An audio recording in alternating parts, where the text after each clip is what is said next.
ಅರ್ಧ ಕಿಲೋಮೀಟರ್ ಅಷ್ಟು ಬರುತ್ತೆ ಮ್ಯಾಕ್ಸಿಮಮ್. ಅಂದ್ರೆ ಇಲ್ಲೊಂದು ವ್ಯಾಲಿ ಬರುತ್ತೆ, ಈ ವ್ಯಾಲಿವರೆಗೂ ತಗೊಂಡಿದ್ದೀನಿ ಭಾಗ 2 ಅಂತ.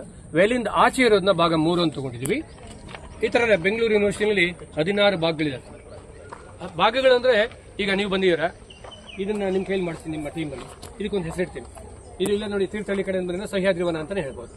ಇಲ್ಲೂ ಕೂಡ ಸಹ್ಯಾದ್ರಿ ಗಿಡಗಳೇ ಜಾಸ್ತಿ ಬೆಳೆಸಿದ್ವಿ. ಹಾಗೇನೆ ಅಪ್ಪೆಮಿಡಿ ವನ ಮಾಡಿದ್ವಿ. ಆ ಕಡೆ 500 ಗಿಡ 50 ವೆರೈಟಿ. ಅದೇನೋ ಕಾರಣದಿಂದ ಒಂದು ಬಿಲ್ಡಿಂಗ್ ಬಂದು ಲಾಂಚ್ ಆಗಿಬಿಟ್ಟಿದೆ, ಅದು ವೇಸ್ಟ್ ಆಯ್ತು, ಸಂಕಟ ಆಗಿದೆ. ಯಾಕಂದ್ರೆ ತುಂಬಾ ಕಷ್ಟಪಟ್ಟು ಹುಡ್ಕೊಂಡು ತೊಗೊಂಡ್ಕೊಡ್ತೀವಿ. ಅದು ಎಂಡೇಂಜರ್ಡ್ ಸ್ಪೀಸೀಸ್ ಆಗಿದೆ, ರೇರ್ ವೆರೈಟಿ ಆಗಿದೆ. ಅಪ್ಪೆಮಿಡಿ ಯಾರು ಬೆಳೀತಾ ಇಲ್ಲ ಈಗ, ಅದನ್ನ ಕಳ್ಕೊಂಡಿದೀವಿ, ಅದೊಂದು ಅನ್ಯಾಯ ಆಗಿದೆ. ಸೊ ಹಾಗಾಗಿ ಇಲ್ಲಿ ಈ ವ್ಯಾಲಿ ಇದೆಯಲ್ಲ, ನೀವು ದಾಟ್ಕೊಂಡ್ ಬಂದಿಲ್ಲ, ಈ ವ್ಯಾಲಿಯಲ್ಲಿ 1200 ಅಷ್ಟು ಬ್ಯಾಂಬೂಸ್ ನೆಟ್ವಿ.